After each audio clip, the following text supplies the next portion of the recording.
in this episode? Desire sort of takes place in the visual field. So psychoanalysis is all about desire and the study of desire, and how we as human subjects are marked and are sort of condemned to navigate desire. Film, potentially because it is a medium that emerges historically during capitalism, when capitalism has developed for a certain number of years already, and capitalism operates on our desires and works on promising certain things that can meet our desires, which it actually can't. And the failure is what sustains it and keeps it going. So it has to make a promise that it can't meet. And the more liberalized capitalism becomes, the more it's working on desire explicitly and less on utility. But this also leads to another return to repress, because we deny the failure of the promise of desire. And this leads to a sort of a psychoanalytic or a psychological resentment in a way, which comes out in sort of symptoms.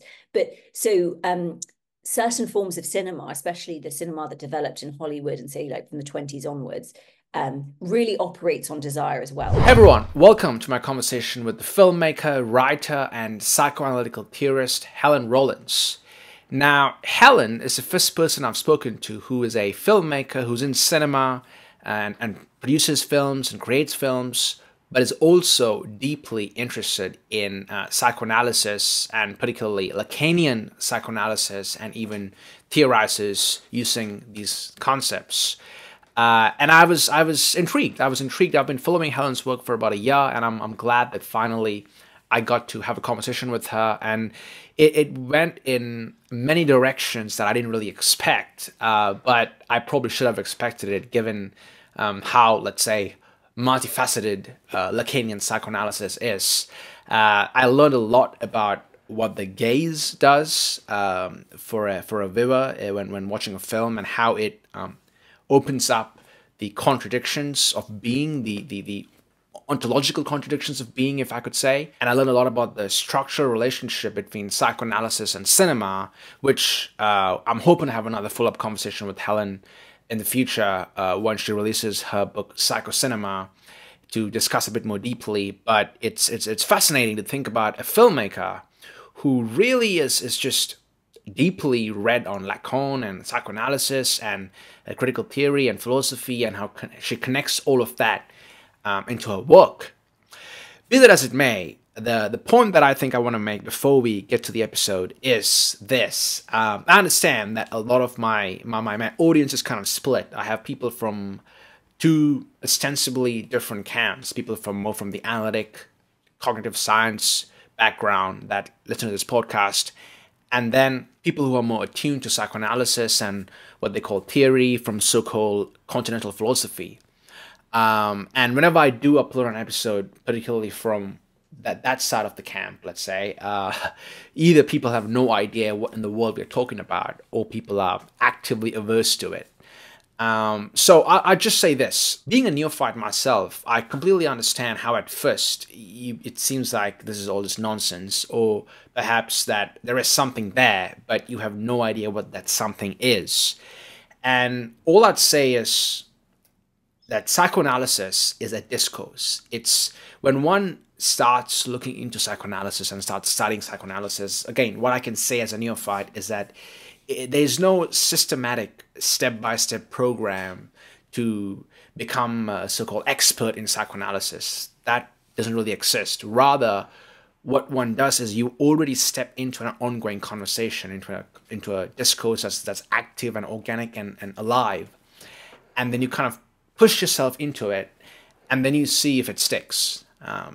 Basically, what Leon Brenner, another great psychoanalytic theorist, which I had on the podcast, said was that when he got into psychoanalysis, he knew this Lacan guy had something. He knew that he was saying something.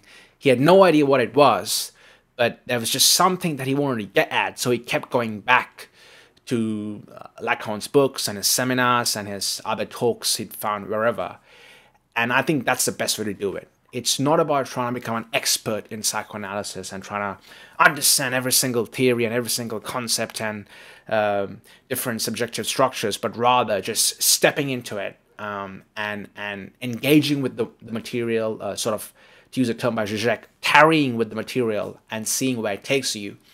And it might not be a cup of tea, that's totally fine, but I do think if you're interested in subjectivity, if you're interested in, let's say, being in the world, especially if you're coming more from a cog-sci AI background, what it means to be a subject in the world, it's a riveting and extremely valuable discourse. I really haven't got words to explain how important psychoanalysis has been for me, just to understanding subjectivity. I can't stress that enough. So the point I'm trying to make, this is a long-winded way of saying that it's completely fine to not get at what Helen is saying. In fact, I probably didn't get parts of it either. I'm going to listen to what she said a couple of times, re-listen to the episode a couple of times to make sense of it. And I think that's a good thing. That's how one learns. I would suggest this, if I may. If you have no idea at all what in the world psychoanalysis is, if you think it's this kind of like Jungian depth psychology with the iceberg metaphor, if you think that's what psychoanalysis is all about, I can recommend some material.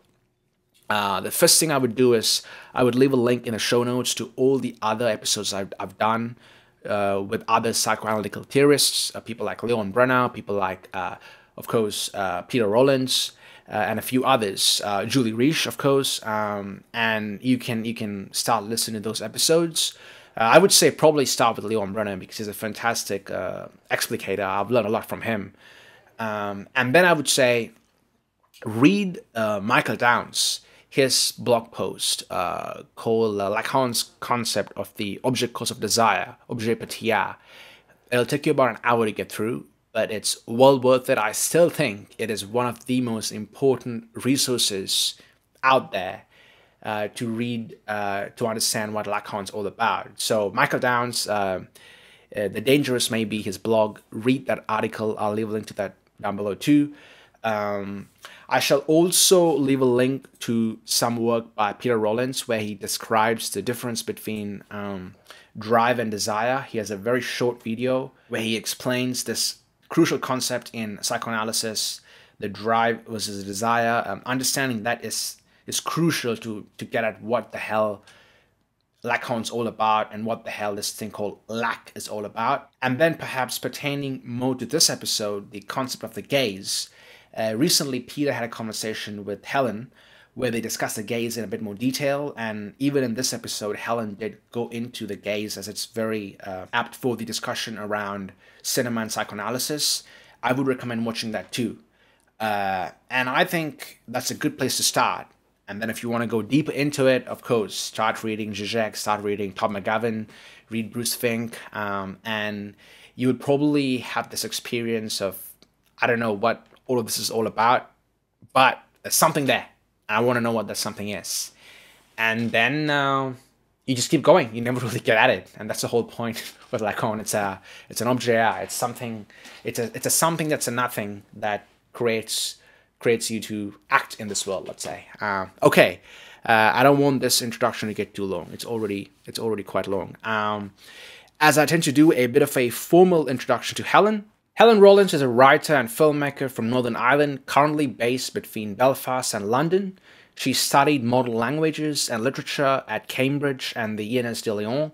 She lectures in philosophy, film, and psychoanalysis, and is the author of the forthcoming book, Psychocinema. And as I did mention, when her book is out, which I believe in September, I'll leave a link to it in the description down below. I'm hoping to speak to her again. That being said, here's my conversation with Helen Rollins. I should firstly say that you're the first filmmaker that I'm talking to, so I'm super excited. And even better, you're the first kind of filmmaker. I honestly, I think the first filmmaker I've come across in my life that theorizes deeply and talks about Lacan and psychoanalysis. So I'll probably give some context, Helen. Cool. The general audience, they have a bit of a split. So whenever I have a person from, let's say, a psychoanalytical background or more from like Lacanian background, people either have no idea what in the world we're talking about, or people are averse to it. So, however, you know, I feel like you're in an interesting place because regardless of your philosophical or, let's say, your penchant towards psychoanalysis or your philosophical inclinations, everyone enjoys cinema. Everyone knows what film is. It doesn't require that much, let's say, deep explication. Mhm. And to get started, I was thinking perhaps if you could just explain or elucidate what's the relationship between psychoanalysis and cinema, and in fact, as a filmmaker, why do you still pay deep attention to Lacanian psychoanalysis in particular? Good question. It's interesting because all of these things like actually become quite sort of contingently biographical. You sort of like fall into it for like various life reasons, and then you sort of post hoc justify it with like, but then it's a sort of like a question of obviously there's some like attraction there in terms of like maybe for sort of philosophical or ideological reasons or whatever. But there is sort of like a long history of connection between cinema and psychoanalysis. Some of it, I would say, productively, and some sort of in a kind of reductive way, in terms of the way that it's become received wisdom and sort of undergrad, like film theory, film studies, sort of cultural studies degrees. Not to say that like there isn't some fantastic work being done and stuff, but it's just interesting. I mean, there's one term in particular which I really get a bee in my bonnet about because it's so not Lacanian, but it sort of claims to be, or it's Lacanian in name only. And the thing is, it's like when sort of in terms of received wisdom, this idea that this term and these ideas represent the sum total of Lacan's contribution to like an understanding of film, we've missed out on a huge like scope of a sort of philosophical input, which is like a real shame. Basically, so um, film developed historically at a similar time to psychoanalysis in the late 19th century. And psychoanalysis is also sort of, in some ways, if we sort of read it from a Hegelian perspective, we might say that like it's an inevitable result, psychoanalysis, of the material conditions. Like inevitably, this discovery of the unconscious was going to happen because people were becoming, so according to Hegel, like each order of society structures society around a way to manage basically what is the essential contradiction of the universe. And it deals with this contradiction in different ways and often in more repressed ways. And this can actually mean that in some ways, we're able to navigate reality more realistically and productively in some ways. But then also by repressing this primary contradiction all the more, we often have a more intense returned repressed because there's something about reality that we're denying. And this is potentially what Freud was noticing in the symptomology that led him to start to study, or there's something here then for him to discover the unconscious. So that was, I guess he was sort of late 19th century kind of thing. And the Lumiere brothers and others discovered or created cinema around that same time. And there's something about, well, it's interesting because desire sort of takes place in the visual field. So psychoanalysis is all about desire and the study of desire, and how we as human subjects are marked and are sort of condemned to navigate desire. Film, potentially because it is a medium that emerges historically during capitalism, when capitalism has developed for a certain number of years already, and capitalism operates on our desires and works on promising certain things that can meet our desires, which it actually can't. And the failure is what sustains it, it keeps it going. So it has to make a promise that it can't meet. And the more liberalized capitalism becomes, the more it's working on desire explicitly and less on utility. But this also leads to another returned repressed because we deny the failure of the promise of desire. And this leads to a sort of a psychoanalytic or a psychological resentment in a way, which comes out in sort of symptoms. But so certain forms of cinema, especially the cinema that developed in Hollywood and say like from the 20s onwards, really operates on desire as well. So this might just be the fact that it's a medium that emerges during capitalism, and capitalism is really about working, denying our desires in some way, operating on our desires, working with our desires in a way that's not really productive for us. But also, so desire is operates within the visual field. So we have eyes. Some of us, can't see the same ways as others. But and in some ways, you know, there's this idea, so for Freud, that dreams are the royal road to the unconscious. And partly we might think of this because when, like, really basically when we like have our eyes closed, we're not interfered with by the visual field. So it's actually just sort of our unconscious desires playing out. But we sort of see these in visual sort of ways. This potentially leads us to think of sight as the most foundational of and important, or not even that it's the most trustworthy of our five senses. I was actually at a talk by Jameson Webster the other day, and she made the very good point that actually Fantastic. One of the problems with humans is that we don't smell well. And because we don't smell well, we're misguided all the time. Because, you know, lots of animals, in terms of instinctually, have a really like strong sense of smell. So they can know when something isn't right to eat or when they shouldn't have sex with something, you know, that kind of thing. But humans have a really shit sense of smell.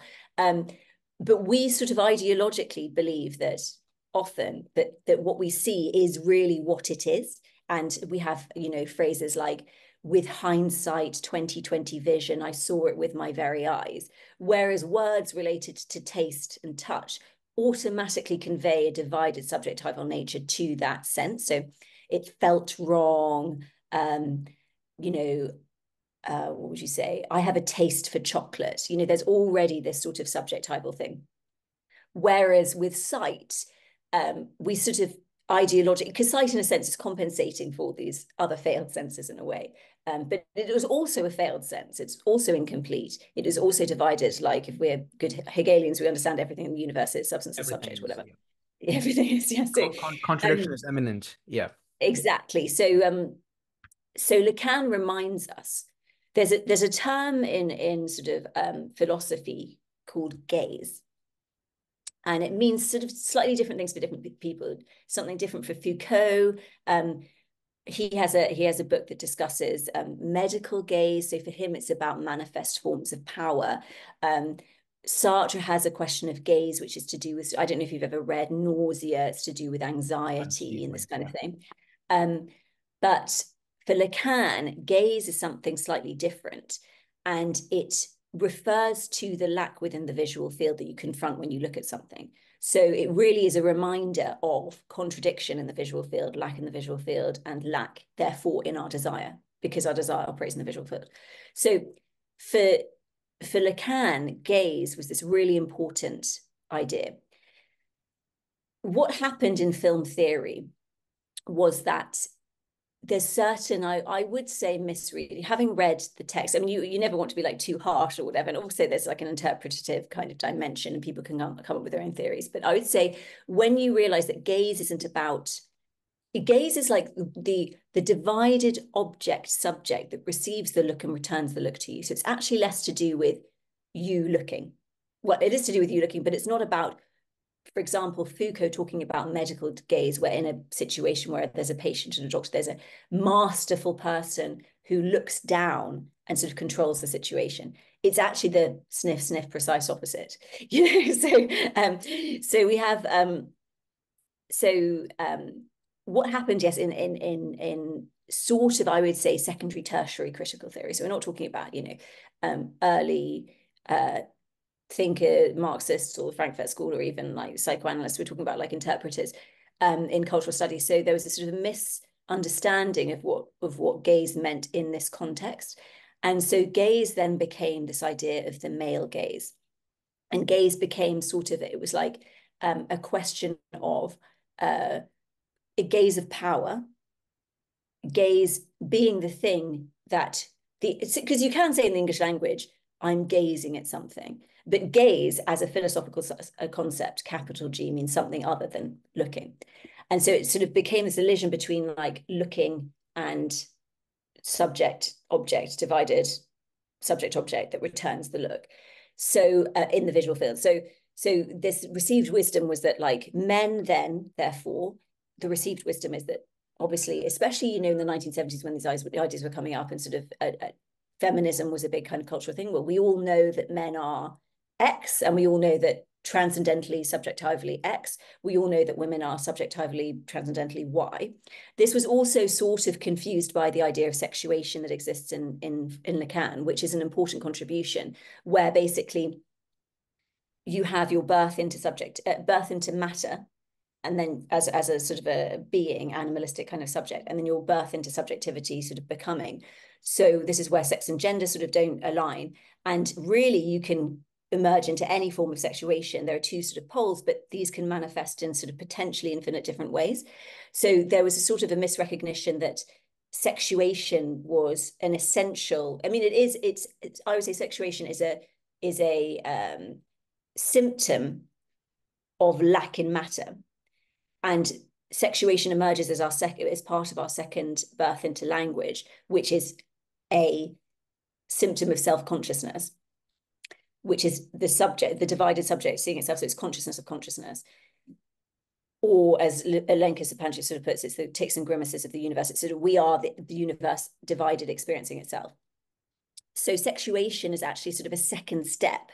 And what comes first is a universal lack that we all have to pass through, that we are all marked by as speaking subjects. Yeah, I think And Marie Rudy calls it the ontological lack. Exactly. Well, I like that term. I will come back to that because I have so much to say about ontological lack. Seriously. Yeah. I just like so passionate about it because I had this like stupid interaction on Facebook recently, and I was just like, oh my God, no, Great. That's where the real philosophy happens. But the point being is, so Lacanian psychoanalysis or Lacanian film theory took this word gaze and ran with it. It's funny. There's this funny thing in the UK where, the game rugby was invented at the school rugby. And they always say that they picked up the ball and ran. These boys at the school, they picked up the ball and ran. This is what I sort of feel like with where film theory sort of deviated. It's like this term gaze came about. People were like, oh yeah, received wisdom of the era. And it's very important that there were these sort of feminist movements. But the cultural idea was like, men are like this, men desire in this way, women are like this. And this is also where the conflicts between feminists and like the trans sort of issues that are being discussed sort of comes about, because this question of sexuation was never an essential question. It's a symptom of lack. So but basically the idea of gaze, which is actually about a universal question about how everyone is divided, and a symptom of that division later is sexuation.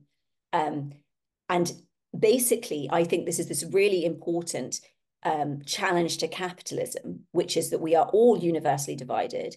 There is never a solution to lack, despite capitalism promising it.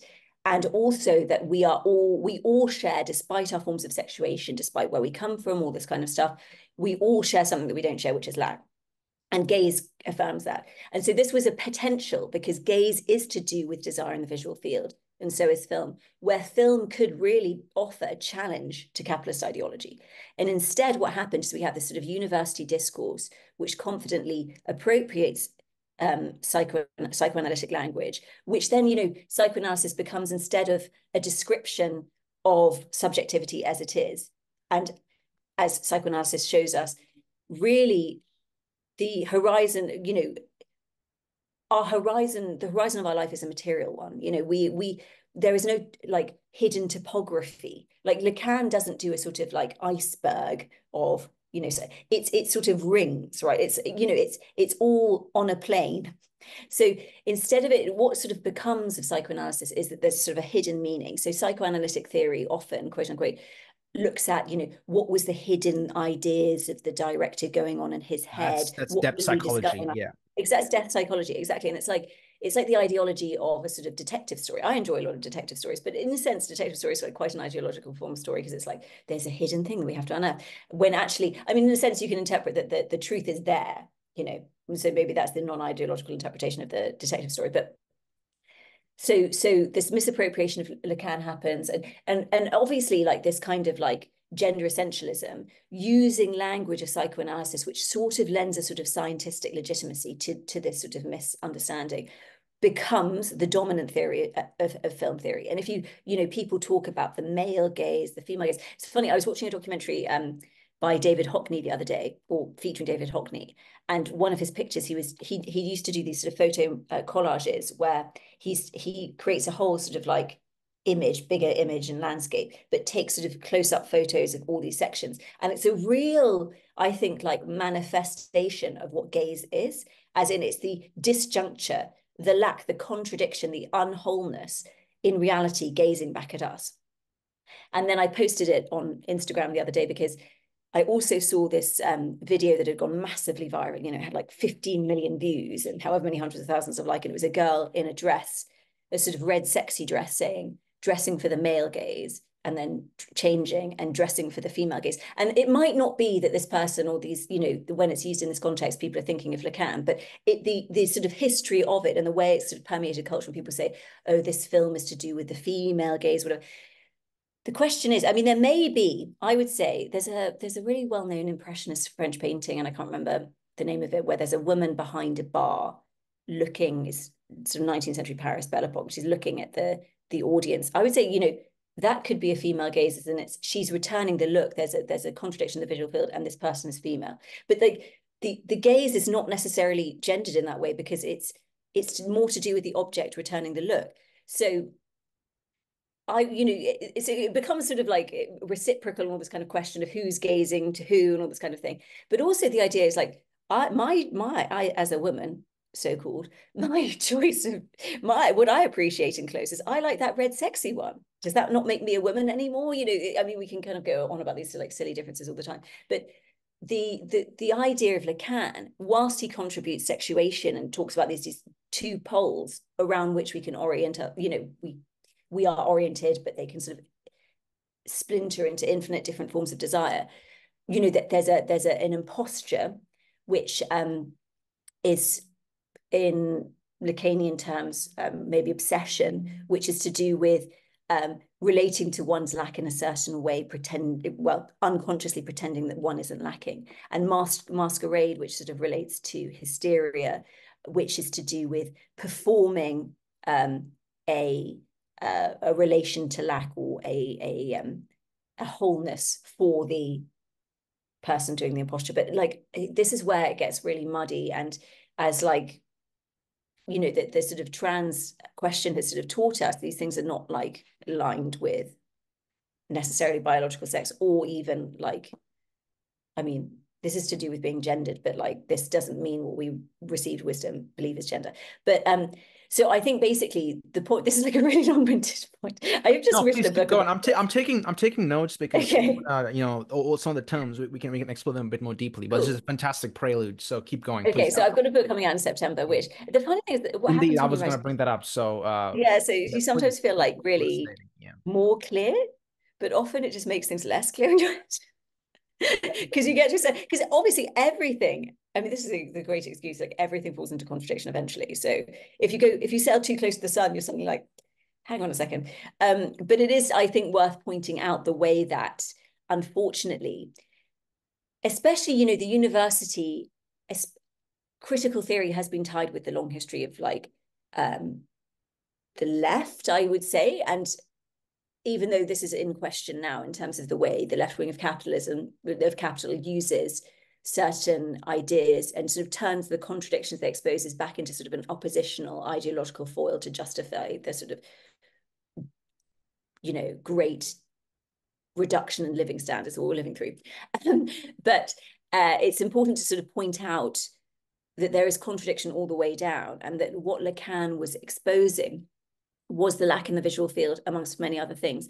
And that film, because it's capable, I think what is brilliant about film is because of its contingent history, and also its totalizing effect, it operates on affect, it operates on desire. And this can do something that challenges the ideological edifice of our market system, which is the promise of totality, the promise of oneness and desire.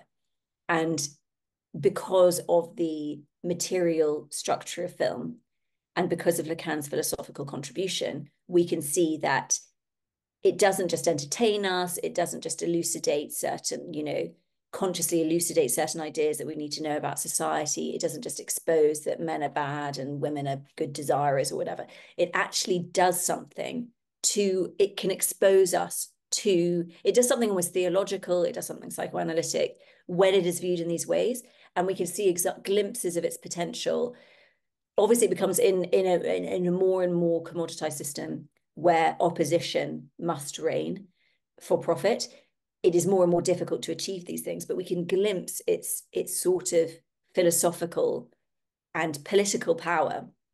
And it really is a powerful medium. And I think that by misinterpreting Lacan's, really powerful insights about desire, we're missing a whole interpretation of what film can be. And by using, in Lacan's name, taking ideas and saying that this is what Lacan contributed, we actually have sort of shut down and missed out on a really important contribution to not only art, but also to, the structure of our society, basically. Yeah. Okay, I have a lot to delve into here. I took down a few notes, Helen. So, firstly, Great. I think I want to discuss your book a little bit, but before that, you said something. I'm gonna ask a very naive question, right? And the reason I'm asking this is I think just phenomenologically speaking, let's Yeah. take a person, a subject. They Yeah. they go and watch some film by whoever. Yeah. It doesn't really Yeah. matter. And then you use this term, return of the look. And Yeah. my understanding so far, from following your work for about a year now, in fact, and then reading other Lacanians, is that one thing that cinema does, and its connection to psychoanalysis, that it's structured like psychoanalysis in this sense that Yeah. it Exactly. can sort of show us this, what you would call the contradiction, the split Yeah. subjectivity, and that's Yeah. what cinema kind of exposes or brings to salience. Exactly. So if you No, take a exactly. person, watching, Mhm. watching a film, some kind of film, how would, ideally, if it's a good film, let's say, Yeah. how would this person, hypothetically speaking, Yeah. experience this film?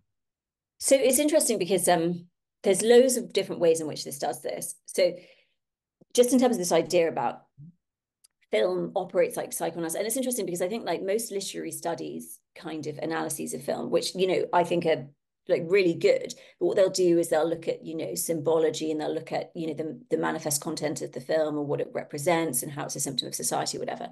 And so in a sense, from that kind of like literary perspective, I feel like I'm kind of going like, I don't know, doing something that's not acceptable, which is basically I'm sort of saying, no, this is more of a kind of it's not a poetic question, it's a metonymic question. It's about it's like how film functions as a technology.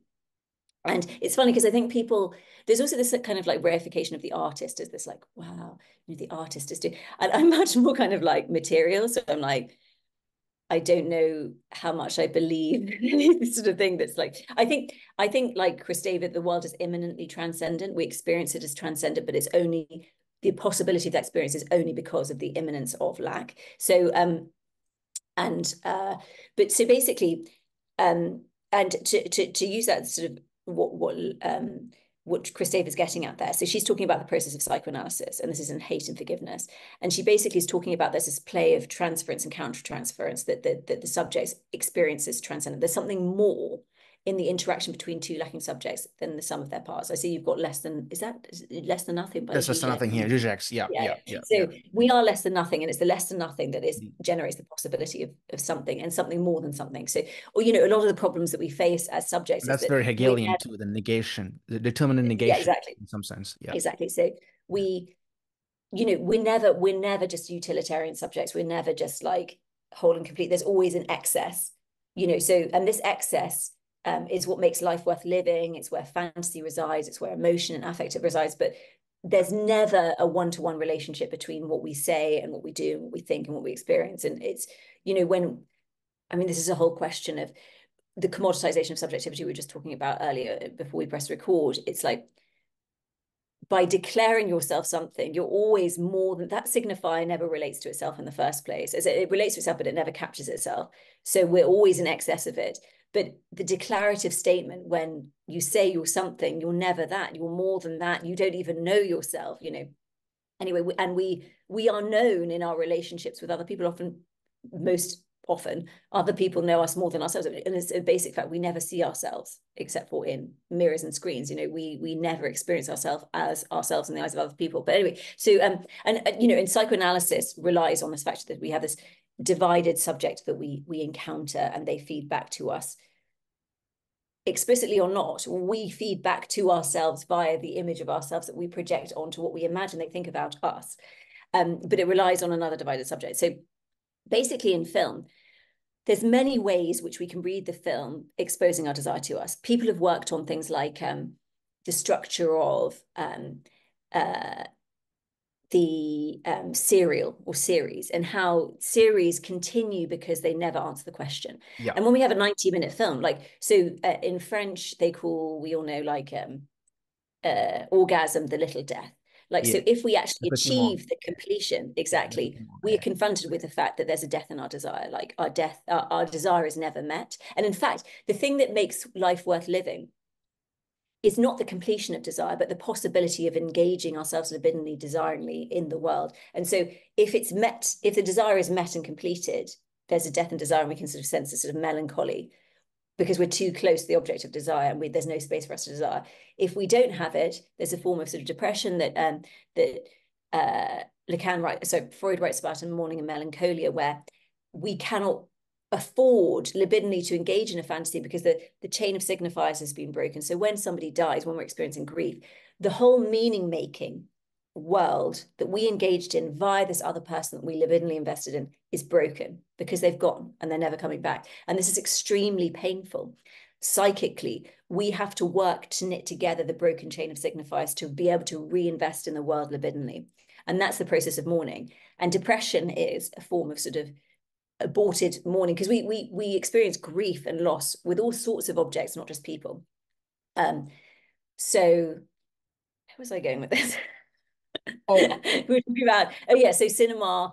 Yeah, so the point being there is that even when a film offers the solution to our desire, as in it's a conventional sort of like, let's say, 90s narrative Hollywood film that closes the gap of lack at the end, we can feel dissatisfied, you know, when this is exposed to us.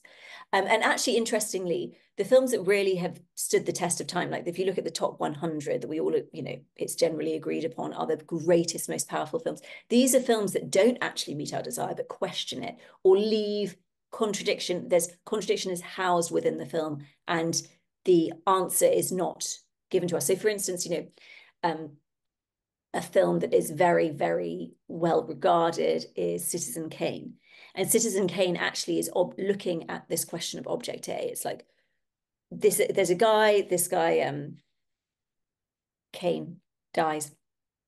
And there's all sorts of questions about, you know, oh, so on his deathbed, sorry, he says this word rosebud. And he's a famous figure. So a journalist sort of goes on this journey to try to discover what this word rosebud means. So in a sense, it's a conventional narrative where there's a lacking subject at the beginning, or a subject with a problem. The journalist has this mystery to solve, and he goes on this quest. Will he or won't he fulfill his desire in discovering what rosebud means? And he asks all these people, these associates, these other journalists, what it means, and nobody knows. But in the end of the film, there's a sort of flashback, and rosebud is the name that was written on a sled. And it is thrown amongst the effects of Cain into a furnace to be burned forever. And basically, it turns out that he was playing as a child at 8 years old in a sort of snowy scene on this sled, Rosebud. And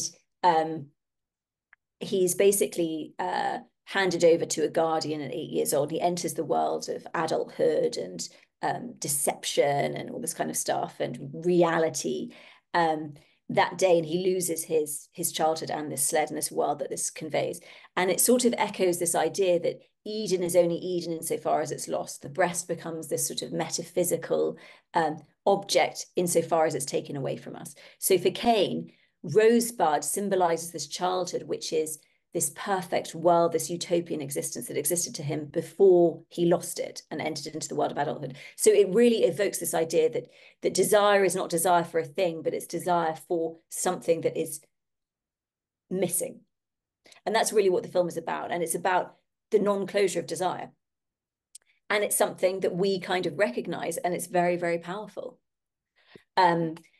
There are also, I mean, there's all sorts of different ways. I have to think about I have like several different ways in which it kind of works. I think Great Gatsby also, I haven't thought about it much. Yeah, I the think Great Gatsby. Yeah. structured in the desire. And then probably in literature, Moby Dick, you know, the whale, absolutely. the stupid whale, the guy wants to, you know, hunt the whale. Exactly. And it's interesting because there's films that I would say like explicitly sort of and I would call these sort of like political films. I would say that The Wizard of Oz is like a really well-known one. And in a sense, what can happen is that if we, let's say these sets of ideas where we're saying that there's an emancipatory and political possibility in exposing, the contradiction. So as is well known in The Wizard of Oz, what is exposed to the audience is that the wizard is just a man behind a curtain. So it's almost like in the Jewish tradition, you pull the temple curtain and there's nothing there, and but it is the transferential investment that these characters are going to discover something about themselves that gets them to embark on a journey, and in that journey they discover about themselves. And that's very psychoanalytic, right? So when you do psychoanalysis, you go in, even if you're a psychoanalytic theorist and you know all about psychoanalysis and you know it's not going to promise you anything, and in fact it's probably going to like make your life a bit shitter, you go in thinking this is going to solve it, this is going to resolve my suffering. And it's true, sometimes the extent of your suffering is lowered and it's replaced with sort of an ordinary unhappiness and an acceptance of reality as it is. Not that you quell your fantasy and you sort of give up on your fantasy, but you have less pain in the sense of loss, that it's not the world that you imagine it should be, and you can really live life on its terms. But you only go into psychoanalysis believing that this analyst that you're paying a certain amount of money to, this sort of silent figure who must know, who's learned and has all this experience, they're going to tell you something, they're going to fix your life, you're going to tell them whatever, and there's something that you're missing. And actually what happens is that allows you to be gradually let down. So, and it's true, that the whole structure of film, the sort of great performance, it allows for us to transferentially relate to what we're seeing, potentially in order to be gradually let down in our desire. But it also can guide us by desire. So our desire, in a sense, whilst we speak our desire to our psychoanalyst, our desire speaks through the characters that we engage in, and as lacking subjects we can invest in any this representation question of like, you can't have this, we need this sort of character or whatever, and it sort of undermines the whole question of acting. But like, the fact is, through the long history of cinema, like, we can engage, we have the capacity, because we are lacking subjects and the subjects on screen are also lacking, to invest in any kind of character, and we are carried with them via our desire, via our investment in their desire, through our desire, on this question of will they or won't they complete their desire. So, and this can lead us, like psychoanalysis, where we transferentially relate to the analyst and we go through the whole performance of sitting on the couch and paying them money and believing that there's something like, Freud. I had a friend once who I wanted to like quite an argument with, because he was saying, the issue with psychoanalysis is this ridiculous patriarchal thing where you go in and you're told, in a sense, sort of echoing that Foucauldian idea of the medical case, you go in and you lie flat and he tells you what to think. And this is really, really, it's again, sniff, sniff, the precise opposite. This is the mistake we must invest in order to be confronted with the fact that the opposite is true. And the fact is, we need this transferential relationship because it's too painful to accept in the short term. And in fact, often we go to psychoanalysis, we're only motivated to go to psychoanalysis when we're suffering enough, as in we are invested in a certain fantastical relationship with the world that has not been met. And our suffering is a manifestation of the fact that we can't accept reality as it is. And accepting reality as it is involves the fact that it's divided, that there's lacking, that God himself is divided, that there is no end to division, that we are we come from less than nothing and everybody else does. There is no big other. Everybody else is divided. There's no solution. This is absolutely terrifying. And it's the complete antithesis of capitalist logic, which is highly religious, highly promissory. It relies on enemies who are debased and figures who are elevated in their knowledge and what they can offer us. And in fact, the opposite is true. And this is extremely traumatic for people to acknowledge, which is why, people are sort of like, Karl Marx was writing 150 years ago, how have people not seen through capitalism? It's so traumatic and it's interesting, like, when you see what's happened economically in the last 15 years, I'm assuming it's similar in Australia. And actually, a friend has just set up this really good podcast in Australia called Punters Politics, and it's really a universalist. Yes, I do follow thing. them. They're fantastic. Oh, do you? Yeah, Conrad is so good. But basically, what has happened in the last 15 years in the UK is you have all these young people who our Labour government under Tony Blair basically sort of part of the push, they had this policy, education, and all these young people getting into debt to basically be taken out of the workforce for 3 years because there's not enough jobs because we have a shrinking economy already, getting into debt for the promise of an education, that will give them a middle-class life. And in fact, it's just indebted them. There's fewer and fewer and fewer jobs. And it's extremely traumatic. But what sort of emerged in the 2010s, unfortunately, was this oppositional idea. Instead of people from historically different classes and the people who went to university and were promised either class elevation or sustaining of their class position, that they actually had been proletarianized and shared the same economic prospects as normal people, proletarian people, working people.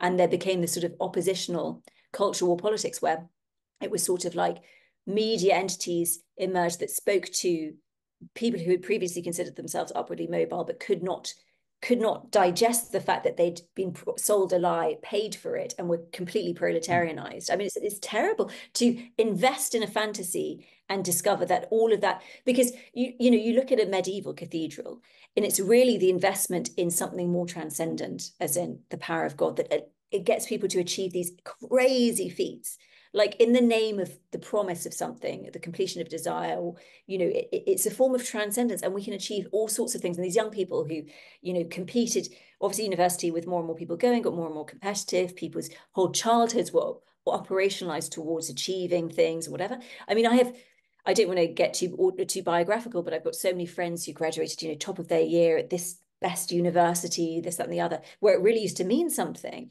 And they have nothing. They're not employed. I mean, it's just crazy. And it's sort of this is so painful to digest, this excess libido that was sort of expended and that has basically been profited on by the neoliberal university, by the online platforms that take all our labor for nothing. Every time we do a podcast, we're generating value for someone else. I always find this, like, after my 300th Marxist podcast, I realized I just generated loads of value for Elon Musk and the owners of YouTube. Great. And, so, capitalism has really sort of infected and it's spread into like all sorts of, our very subjectivity. And so the sort of excess of the jouissance of cultural politics, which prevented people from recognizing and protected people from recognizing really the reality. People want this tiny little piece of wood they can cling on to, where it's like, well, I have the right views because I went to university and I'm not in the same place because these people have different cultural views to me and I'm a better person for it. Like, it feels like, I don't know, I always say, like, it feels like people are gradually recognizing and coming together towards a sort of more mass movement where people recognize their shared material conditions. But then you will have like these right-wing outbursts all the time or whatever. But it is so traumatic for people because this reality is something that we are distracted from or promised against via capitalism. It used to be sort of religion, but religion, as Freud points out, has its sort of toxicity and its theological explication and management of a confrontation with contradiction. And now we have this sort of, and this is where, psychoanalysis, as I said, emerged. Freud started to notice these reactive symptomology where we're trying to manage the reality of our economy, the reality of our political reality, the reality of contradiction, and the promise that is, we are not freed from this sort of this toxic promise, the way that we are operationalized to invest in the promise of capital at all times. There used to be sort of pockets of time when we could be freed from it. Now we're sort of confronted with it every second of every day on Instagram. It's really hard for people. And film potentially could be a way where, in small doses, in ways where people, their heckles are lowered, by operating on desire, there could be a space where we're confronted in small doses with the reality of our desire and with the reality of our universe. But of course, like anything, if you promise that there's a solution in ordinary unhappiness and the confrontation of light, that's just going to be commoditized as well. So that just sort of worry me. But in a sense, I don't know if it can be in the same way. If you really, truly, it's like there is like, because you in the questions you sent me, you asked about like, what's my fundamental ontology? And I'd say like Mari Ruti, lack. And I was having a sort of a debate about about it with somebody recently, and they're like, you can't say that. You can't say that lack is fundamental. Nothing is absolute. And I was like, correct. Nothing is absolute.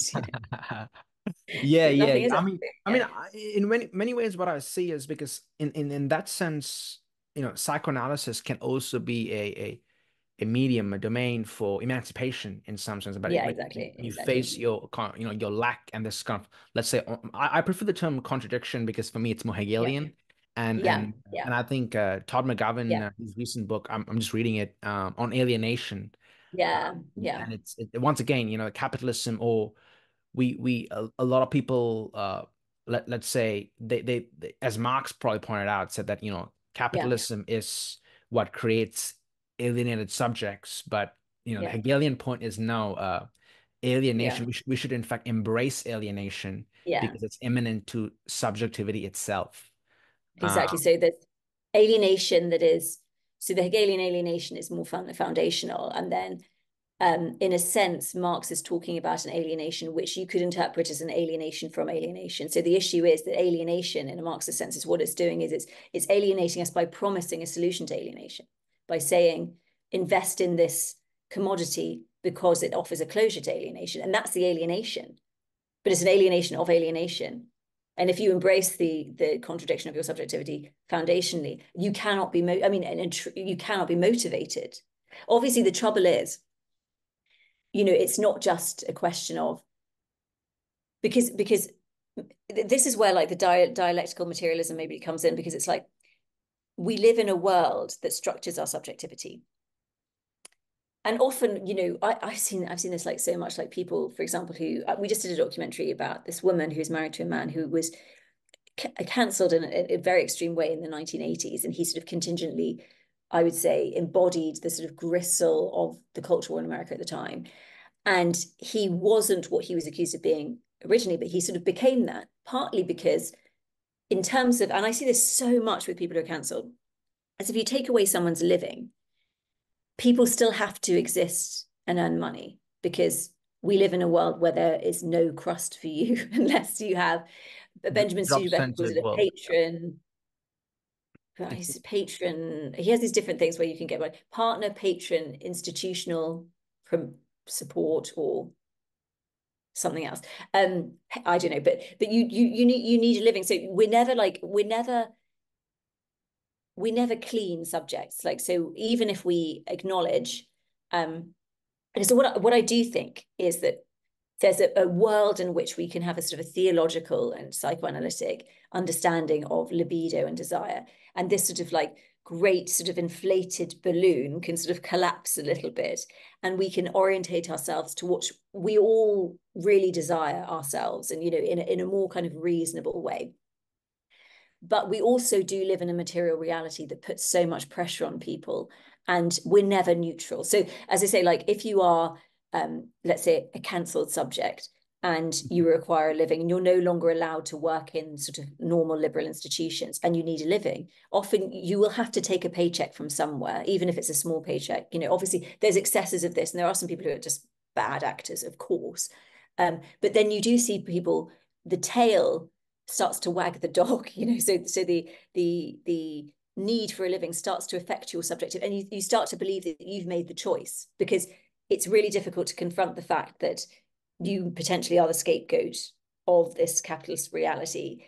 You are the bad guy, or what you embody is a representation of the contradictions of that society. And this is a very painful thing to acknowledge, not only because of like you as the subject that is supposed to hate, but also because of you as because it represents a reality that none of us are really ready to. Because I mean, the import of this sounds like so corny, but like the import of this understanding, it's like the truth of the universe. It's like the weight of the universe. We are all the universe witnessing itself. And the weight of that is crazy. It used to be like, you're just a subject under a feudal lord. You'll be nice, you'll go to heaven, la-di-da.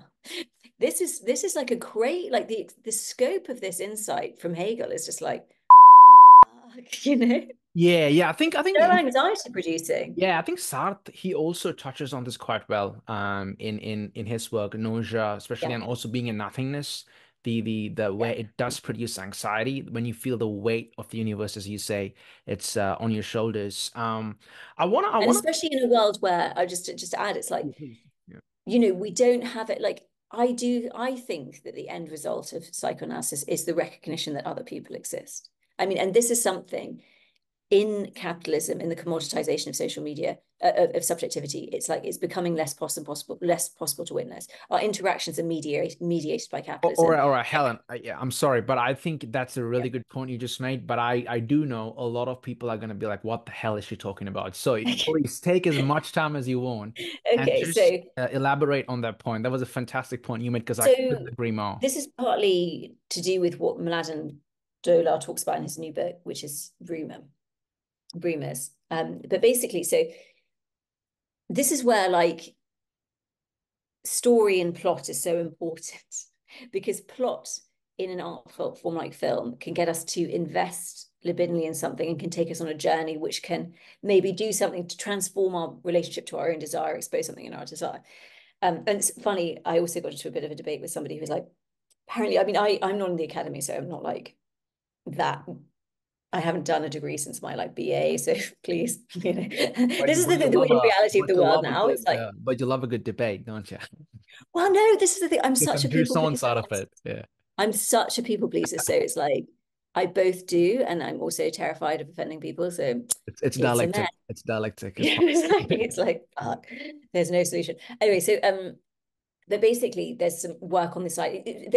Noel Birch and these theorists from the 1960s are sort of this idea that like plot is totalitarian and these sort of like attempts at creating grand narratives are sort of the issue, rather than like what psychoanalysis does is it takes a structure, so the like self-help idea that you are going to a therapist to cure you, to transform it.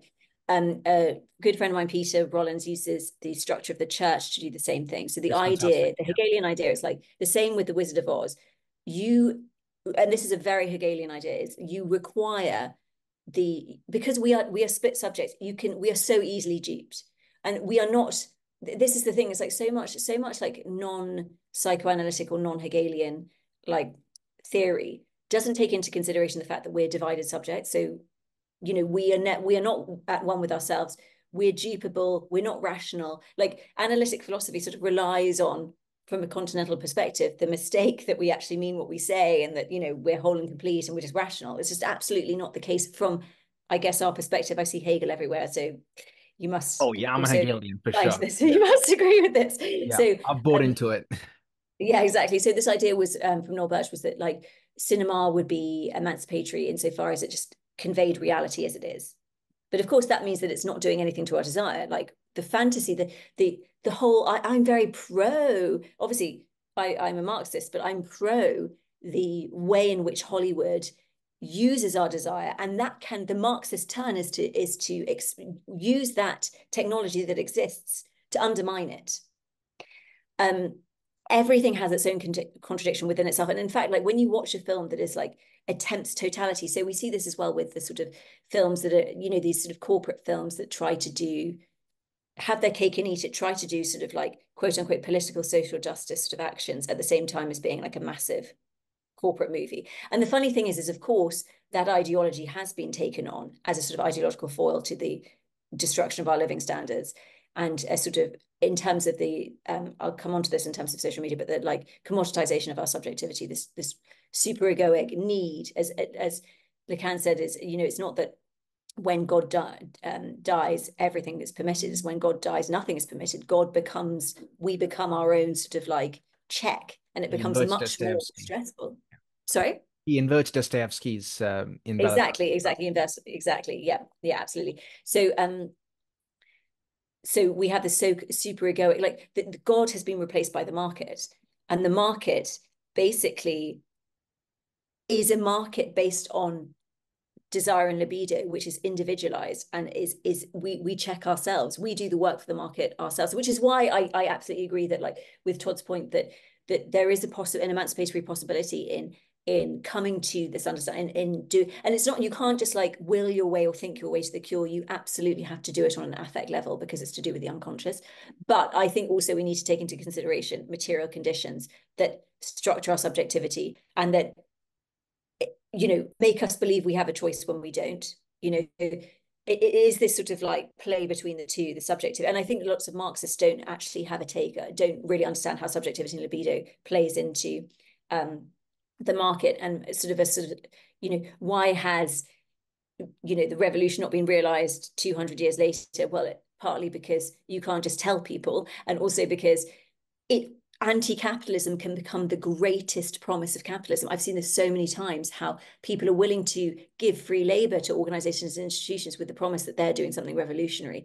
And is the greatest trick capitalism can pull is to promise that it's like, if anything becomes an emancipatory promise or a promise, well, emancipation is maybe the wrong word to use, because I do think emancipation is a separate thing, but like, if there's a promise of totality in anything, whether it is in a utopian promise of what anti-capitalism could look like, it just is a capitalist promise, because capitalism is not like a structure in an external thing. It's a nexus of desire, as much as a system of exchange. And the problem with it is not the system of exchange, because you can have a fair system of exchange where people's labor is paid for in a neutral universe where we are not divided subjects, right? Or where we have a society and a philosophical theological structure that takes into consideration that we are divided subjects. So we are liable to invest in promises and are liable to be motivated to extract surplus value, basically. But you need this libidinal revolution in order to get to a point where we're extracting the surplus value and to actually pay workers the value of their work. So this, it's pretty revolutionary to do that. And that, in a system where workers are paid the value of their work, there's also a system of exchange. The issue with capitalism is the libidinal distortion, and how desire is, because desire is the fundamental force of subjectivity, is structured through this nexus. It's used in this nexus of trade. And it's like, pretty much as far down as it goes. But just to go back to this idea of the commoditization of subjectivity. So basically, not to say, so, as we know from Hegel and the phenomenology of spirit, like every social structure has its own problems and collapses under the weight of its own contradictions. So this is not to say like we should revert to different orders, but you can see in different, just as an illustrative example, in terms of capitalism, and as Marx points out, like everything sacred is profaned. Everything that is solid melts into air. So, and this is where like the conservative turn. So where conservatives became sort of Thatcherites, and it's hilarious. Like the conservative government in the UK, like it's like, where did it go wrong? It's like, it's just like the mid-wit party of capital, and it's like this sort of attempt to sort of have like conservative values at the same time as being like rampantly capitalist. It's just absolutely crazy, because capitalists erode all the things that normally conservatives stand for, like the family and religion and stuff. Capitalism just erodes all of it. And it's funny, like what they were talking about in terms of immigration. So they're like, oh, we're so strong on immigration or whatever. But then they had this massive in the UK explosion of certain issues with immigration, precisely because they are the party of capital. It's anyway, all parties are the party of capital at this point. Maybe there's our area is represented by Jeremy Corbyn, and he moved to be an independent. So I don't know, it's interesting.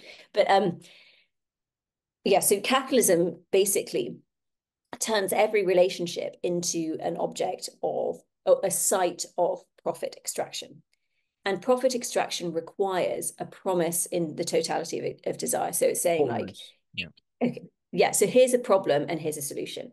So it becomes, instead of meeting people, so capitalism also has to always find new places to make money. So, when people say late capitalism, that's a sort of interesting, like the owl of Minerva flies at dusk, right? We don't know what point of capitalism we're at. Maybe it's early. Maybe we still have our air that we breathe to be. Obviously, like water has been privatized in the UK. I don't know, but like the air we breathe is still to that point. How late is it? So and we have seen through social media the commoditization of the site of interpersonal relationships. So instead of it being like you could have a place where you met and just enjoyed yourselves, and there was no money changing hands, and there was no proving yourself. Obviously, like all relationships have issues. This is not to say that there's a utopian promise in just like having a neutral relationship. But even, like we have apps, dating apps, marriage. And this is the point where there's a big conflict in sort of Marxism, where family for Marx is like a bulwark against, like is with the bourgeois, he has criticisms of the bourgeois family, which, you know, are correct in terms of like a familial system that protects against like the sharing of resources with the wider network. But obviously, people kind of get confused about what the bourgeoisie is, because the bourgeoisie is like a tiny percentage of people. For most people, family is a space where you, outside the scope of capitalism, make an agreement to just look after each other neutrally. You know, you have a space where this relationship is not going to be, hello, so I'm just in the room. I'm just doing a podcast here. Yeah. Okay, we can come in. Okay. We're like a podcasting family. Everyone's podcasting. Beautiful. Love it. Yeah, yeah. So I met my husband on a podcast, so there you go. Really? No way. That's beautiful. I love it. Yeah, yeah. Oh my God, on his podcast, hilarious. Anyway, that is so romantic. Yeah, I love it. It's quite funny actually. Maybe I should write like a rom-com. You probably should. Yeah, being a filmmaker, why not? Yeah, yeah. Although the rom-com I have a chapter in my book about how the rom-com is like the most ideological form of storytelling. We've got to get to your book soon, but yes, I'll let you finish your thought and then. And like the dating app, it's interesting. Hinge's express, what do you call it? Like not jingle. What do you call a statement where they like damn. Oh, prompt. Like it's a prompt. It's sort of like quote about itself. There's a word for it, but it says designed to be deleted. Oh, the slogan, you mean the slogan? The slogan, yeah, the slogan. Of course, this is not true, because if it was deleted, it wouldn't have a profit. So it's designed, so the deletion is the exception that proves the rule, but it is the cases where, and I actually joined Hinge when I was dating years ago, because somebody I had heard of on a podcast had met her husband via Hinge, and I thought, oh, this must be a good one. So it's sort of the exception that proves the rule, that it actually doesn't work. And basically, capitalism cannot offer the actual solution because there would be no profit to keep making. So I use this example all the time, but a friend was a dentist here in the UK, a friend's dad, sorry. And when he retired, he was such a good dentist that his dental practice was valued at only £2,000 when he sold it, because there were no bad teeth to fix. You know, the film Brazil by Terry Gilliam, it's about a sort of crazy corporate structure that has to fail to succeed. So there's this guy that becomes the enemy of the corporation, who is a handyman who goes around actually fixing people's problems, but he has to be banned by the system because they need problems to fix. Yeah. I think Todd McGavin, in one of his books or talks, he says, apropos self-help books work by not working. They never really work. But that's the catch is and in fact the kind of the jouissance comes from this pursuit of the next book. It's autonomous, the objet. So it's a great example. Yeah. So just to go back to these apps that obviously don't work. Yeah. This is the and so many people are finding it difficult to find partners, because this is the site of finding a relationship has been commoditized. So people are, by the apps, prevented from meeting each other to keep people paying money to find each other. So, but you know, who's going to, at first, if everybody's on the apps and the apps have sort of won, we need to do some sort of reverse engineering of just like meeting people. But of course, when we have, you know, and even things like, obviously Me Too had an important role in, you know, righting wrongs of the past, but also these sort of issues to do with superegoic disciplinary issues.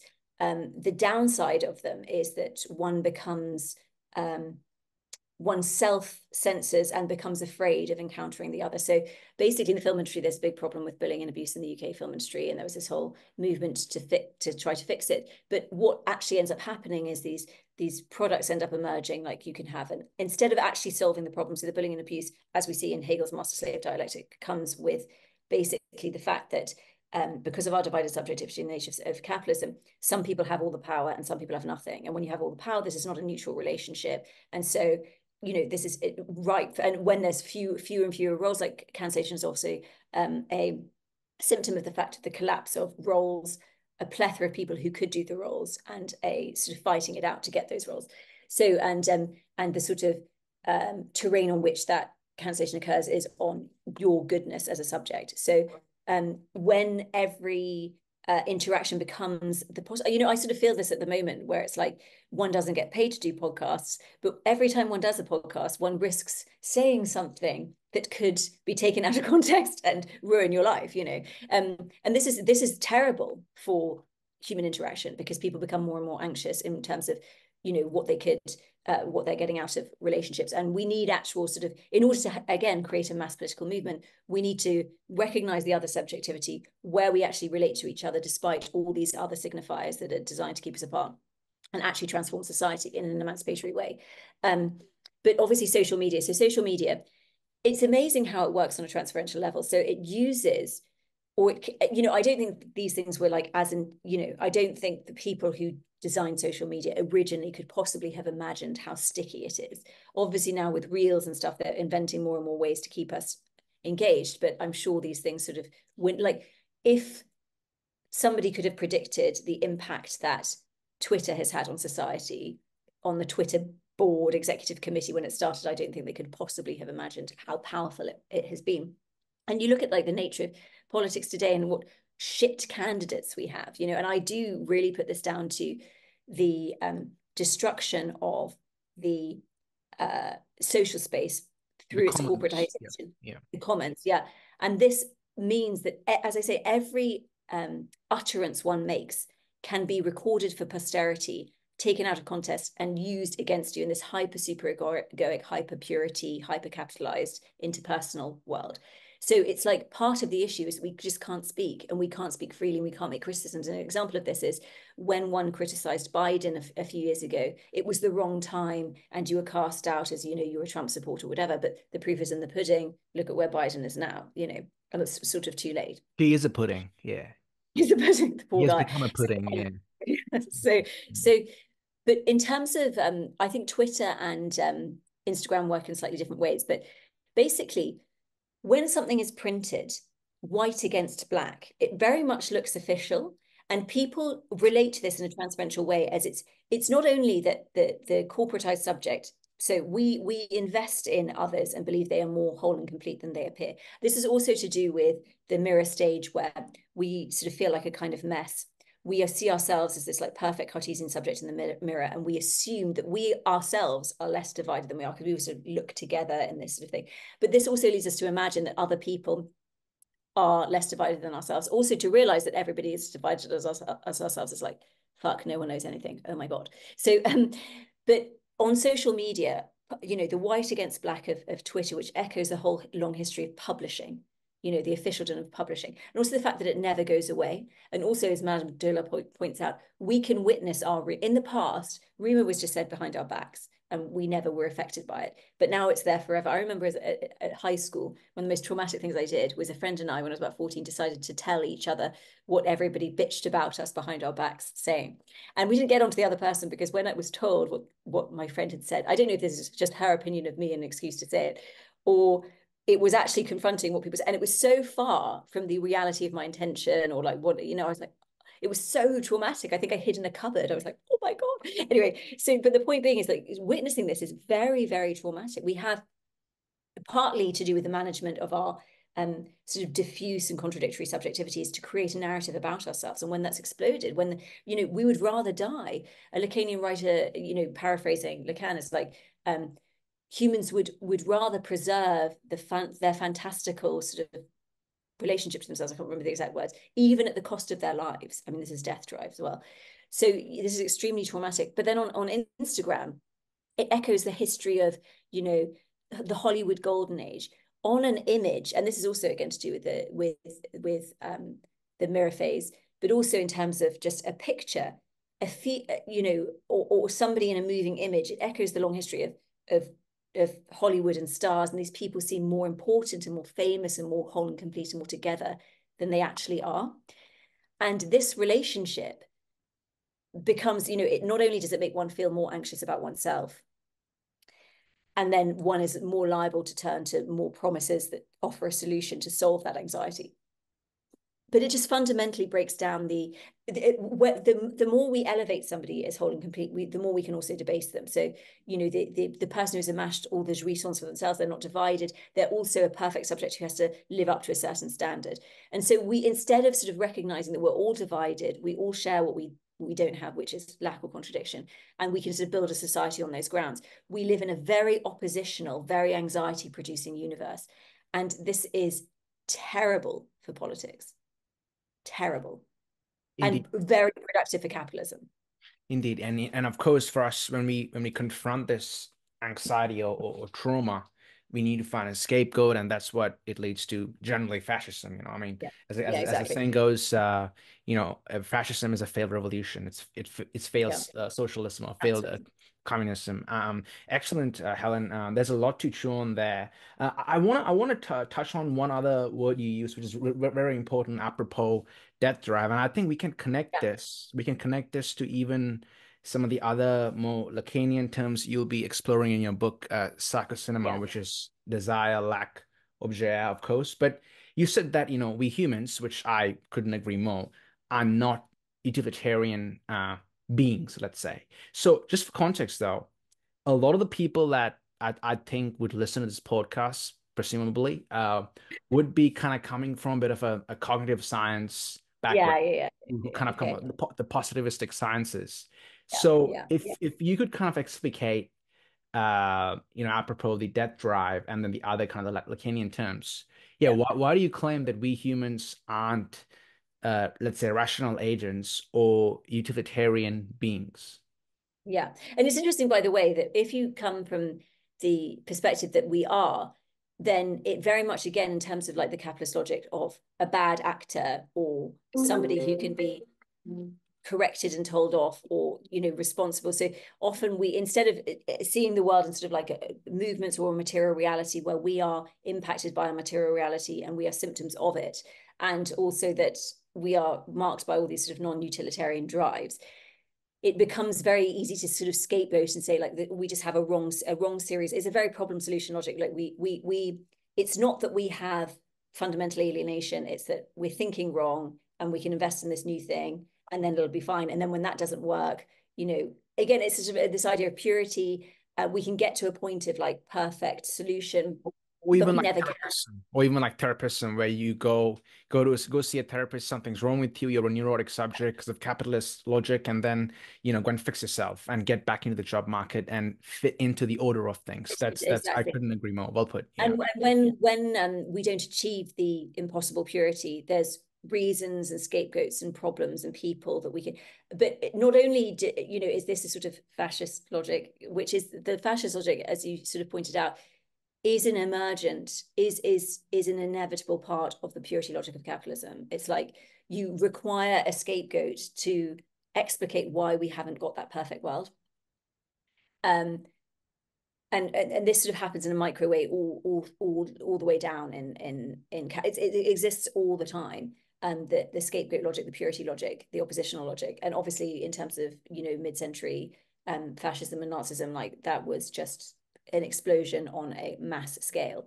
But this happens all the time in capitalism. But so we were talking about so my mom, when I had a rap, my mom is like a really like annoying healthy eater and like just don't eat so much, or be self-disciplined or whatever.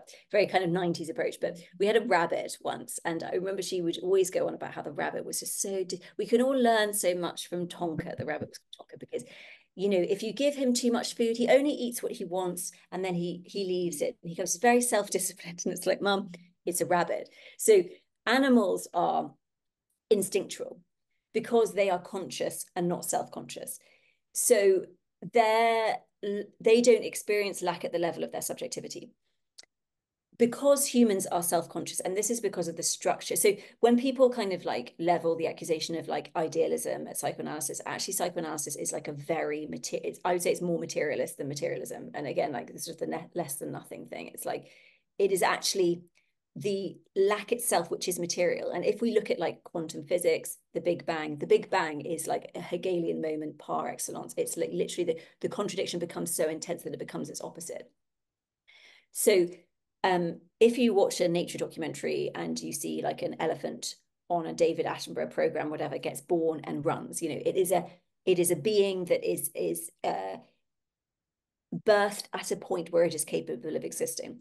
Because of the contingent biological structure of humans, we have massive heads and small hips because we are bipedal and have big brains.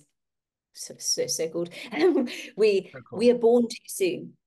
So we have a 9-month gestation period, which is not enough. So we are born into matter at 9 months, but we are still part of our primary caregivers. We are still not yet an infant. We are not capable yet of walking and going. So we have this interior, exterior moment of life where we are still being gestated via our parents. So we are conscious like an animal, and we witness our parents, and we are part of their parents, and we're being nurtured. And then we get to a point where we are big enough and we can start to walk, and we separate from our mother's breast. There's a point where we're told no, and we have to, but this creates a sort of a sense of losing something in our subjectivity, an essential sense of loss. This traumatic, the utopia of Eden is lost. And it also creates a frustration. So language comes before us, our parents are speaking subjects, but we are divided at a point where we are already conscious and we are developed to a certain extent. And we need to communicate things to this primary caregiver who is also still taking care of us. And this frustration generates language. It is when we cannot communicate what we need. And it also relies on the fact that our parents, who are divided subjects, cannot give us a one-to-one assessment of what we need as a child. They're always failing. And it's the necessary failure that produces the frustration that gets us to speak. And then when we speak, we enter into the symbolic order, the world of signs, and our subjectivity is built upon this language. And then we become self-conscious beings. So we are always, to get to that point, this is a very material structure of how we get a journey to subjectivity. But it leads to a glitch in our subjectivity. And this glitch leads us to not just be instinct. We have some aspects of instinct. We are beings. We are marked by instinct. We have all sorts of features of our life that take place without an interference of consciousness. But we also are marked by drive. And drive is slightly different from desire, and is different from demand, which is sort of like an instinctual thing. So the point being is, like, humans can have eating disorders. They're liable to eat too much. They're liable to sort of try to organize their anxiety around food. It's no surprise that animals like the rabbit in our house could just go and eat its food. We need all sorts of performance around food. We need rituals. We need 3 meals a day. We need a sweet thing. We need this.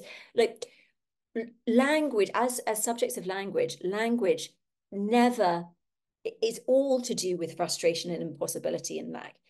So we think of the word apple. Apple doesn't just mean apple. It doesn't just signify apple. It means New York, the big apple. It means an apple a day keeps the doctor away. It means Apple, the computer I'm on, and they're not paying tax and they're fucking the world. Apple means grandma's apple pie. It means I am a teacher's pet. It means all these things. So food is an object that we label with signifiers, and it takes on all this meaning. And we have emotional relationships to certain things. We have, food becomes a thing that we refuse. We can refuse in certain circumstances when we don't feel that we're controlling things. Food becomes a cultural issue. Every signifier is loaded with so many more things than the object itself because of language and because of our excess relation to it through language and subjectivity. So demand basically is satisfied by an object, like, okay, I'm hungry, I'm just going to eat something, that, like the rabbit. Then we have desire, as we've seen, like with the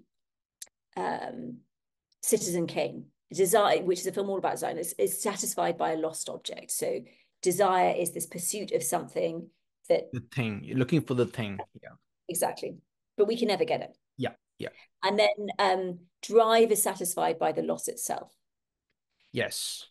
And as you pointed out, like, drive is such an important feature of capitalism precisely because it has to fail to succeed. And so we have this death drive dimension. Yeah. So, yeah, I mean, I guess psychoanalysis would explicate things like the climate crisis as an inevitable result of the libidinal structure of capitalism. And so all of this greenwashing and veganism and offering new products and just disciplining people will never work, because capitalism operates on an unconscious logic. So anytime, you just go to the local supermarket now and they have like a whole aisle of new products, of vegan bacon and this, that, and the other.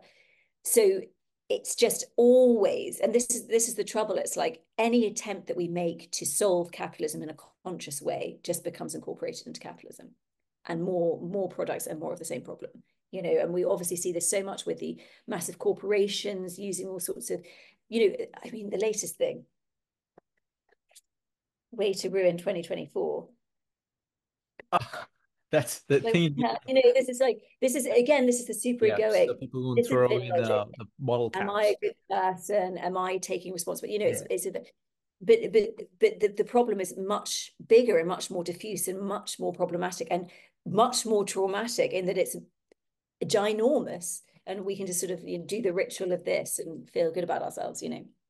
Yeah, yeah. And I think for me, I'm coming to realize that once you understand how the unconscious functions, then this idea of kind of the utilitarian being, which is generally studied by, let's say, economics or the cognitive positivistic cognitive sciences, that kind of goes out the door, because you realize that there's something about us humans. I think Alenka Zupančič puts it this way. She says that human subjectivity is born out of this gap between nature and culture, as in Yeah, there's a gap between us not yeah, fully becoming cultured beings, if you could put it that way, but also we aren't natural beings. We're kind of like almost like a living undead. And yeah, that's the bit which yeah, the positivistic sciences kind of, you can't capture it in their logic. yeah, Excellent. I have to ask you this, Helen, especially given you are one of the main reasons I want to talk to you is more about cinema and film. And yeah. the famous, of course, so just for context, of course, I haven't read anything on film theory, that really probably learned from you and then maybe Todd McGovern. But Mhm. but did get into a bit of film theory watching Zizek's documentaries, Pervert's Oh Guide, yeah, yeah, the yeah, yeah, documentaries, and probably one of the most famous lines is cinema is the ultimate pervert art. It doesn't give you what you desire, it tells you how to desire. Now, there's something with this line that kind of, it rubbed me off the wrong way, because for me, yeah, I thought to myself, that's like capitalist logic par excellence. It's for me, it was kind of like, it was like what an advertisement would do. But what's yeah, your understanding of that Zizek aphorism? yeah. So I have a slightly different take. So I would say cinema has the capacity to make hysterics of us all. So that's kind of like the whole point of my book. And so Zizek, yeah, he's talking about the ultimate perverse art. So there was a sort of perverse turn in capitalism in terms of what would you call it, like Mad Men. I think Don Draper's the ultimate pervert. Like I love Mad Men so much. One rule for thee, one rule for me. So basically, corporate advertising in the 1960s was a really perverse turn in capitalism. And basically, it's again a symptom of how capitalism needs to mine more things. So instead of it being like, oh, you have a, if you look at adverts historically in the years before that, it's like, it's almost like, as you say, like a sort of a positivistic explanation. You have this problem, do this. Housewives, you want to save time, do this, right? But what happens in the 60s, and the 68 revolution is both a symptom and a cause of this. So this idea of jouir sans entrave, like you can have your cake and eat it. You can just the idea was that you could overcome capitalism by overcoming repression and repression of desire. Because the idea was at that point for some students that capitalism was repression. I think it is, again, the precise opposite, or of a different form, a repression of the truth of contradiction, and not necessarily to do with the forms of repression that emerge out of attempts to manage contradiction. So there's no like essence to overcoming certain forms of repression, because new forms of repression emerge, and often like deeper and more unconscious forms of repression, which are more actually damaging in some ways. So so what happens is this sort of desire becomes a liberated terrain that capitalism can culturally exploit. Like historically, repression, desire was sort of like kept in check by sort of religious stuff. And so obviously we have like an enlightenment and gradually the sort of reasonable explication of how ridiculous some of these repressive cultural factors are. But the sort of that's the positive side, and then the negative side is that capitalism just exploits. And it's interesting because again, like the same guy that I had the debates about Freud being a patriarchal figure, but it is sniff sniff the precise opposite. It was about how he's like, yo, you can't say these critiques of capitalism because it's given us all these progressive things, and it's like obviously those things are the I become so those things are all positive, but it's not just a zero-sum game in a critique of capitalism. Capitalism can liberalize and in important ways, but that's not to say we can't have another form of society that also does those liberalizing sort of factors and recognizes, it engenders a sort of inequality between different groups. But the issue is that actually capitalism promises this and offers sort of contingent versions of this, but actually relies on the mass repression, mass exploitation, and mass subjugation of groups all the time. And often the progress narrative is sold to us as an ideological foil for the greater subjugation of more and more people. And we often deny that subjugation precisely as a solution to our trauma in the face of how horrendous capitalism is. Like we can literally not, and this is again like the lack of the visual field, we can literally not see homelessness, can literally not see it or explain it away, but we can then be like, oh, we have a female CEO, what progress, but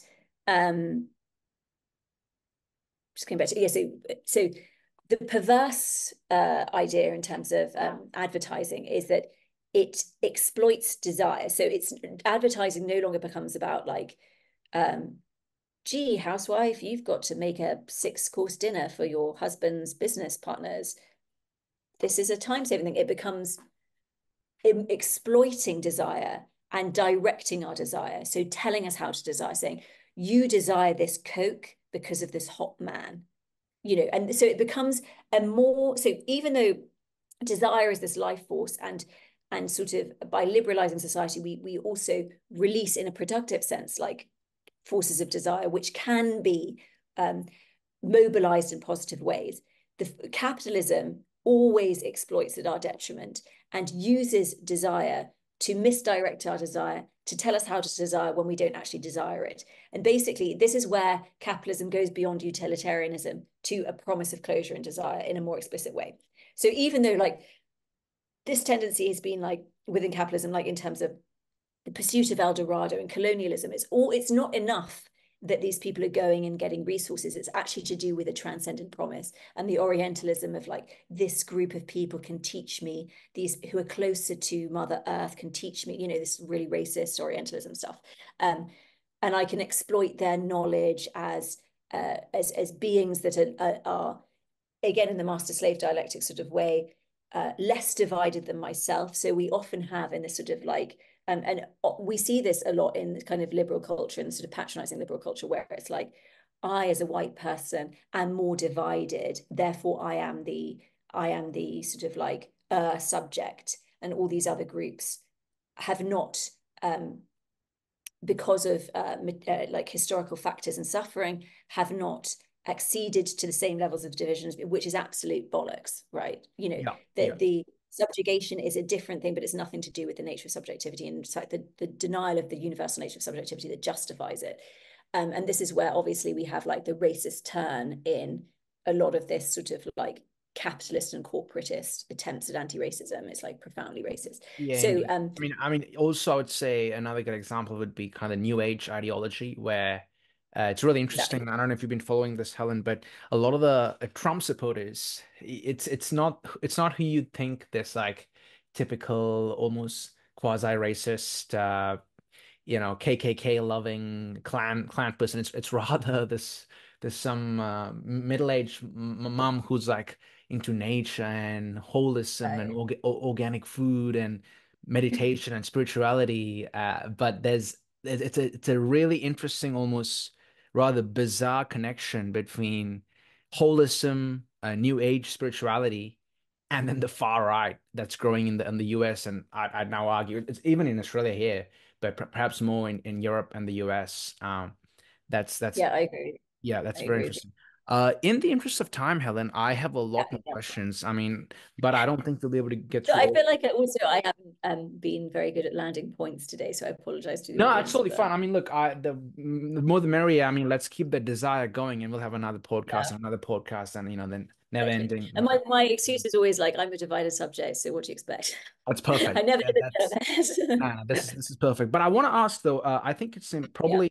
Can you give me maybe 10 more minutes, or is that okay? yeah, no Perfect. problem. Thank you very Yeah, much. I want to ask you more about the point you just made, which I took note of. You said that you believe that cinema creates hysterics yeah, out of us subjects. Now, I think I know yeah, exactly what you mean, but perhaps if you could kind of elaborate on that point, because I think yeah. I think that's a really interesting point there. So interesting, like to go back to the first point, I guess I made about like the misappropriation of Lacan and this attempt to sort of, there's contradiction all the way down. So this attempt to sort of like turn it into a set sort of idea. So men desire like this and women desire like this. Um, and there's a statement in Lacan which I think is really, really important, which is like there is a latent hysteria present in all subjects in the universe. So hysteria in terms of sexuation is this notion of masquerade, and the idea is it's sexuation, it's sexuated more female, that female sexuated, which again can be like biological men or people of any kind of like gender It's expression or whatever, symbolic, yeah. symbolic, yeah, they experience their lack more readily, and this can have a sort of an emancipatory or political like impact in that by having, obviously, the hysteric is just as liable to be a capitalist as anybody else, and in fact sometimes the anxiety can drive people, as you say, like maybe a mother obsessed with new age holism experiences that lack and desperately tries to sort of absolve it. But the idea is that there is a capacity in all human subjects, because we are all lacking, that no matter our subjective structure, how repressed we are, what our relationship is to lack, whether we're psychotic, whether we're perverse, obsessive, hysteric, whatever, that we have the capacity as thinking subjects to have a distance to ourselves. And this distance to ourselves is what Lacan sort of calls hysteria. And basically, this means that there's a potential for us to, it's all is not lost, right?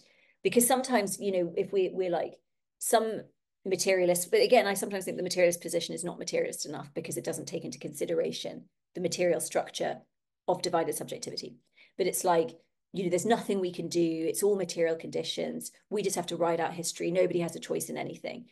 And I agree with this to a large extent. Like I think I'm very much, and sometimes I would say like psychoanalytic types occasionally don't incorporate how much material reality really impacts. And this is very explicit in Freud and Lacan, that like our desire is the desire of the other, and like our desire, we don't choose our desire. Our desire is imposed upon us in our entrance into language and our continued surroundings in terms of what we interpret our parents as desiring and this kind of stuff.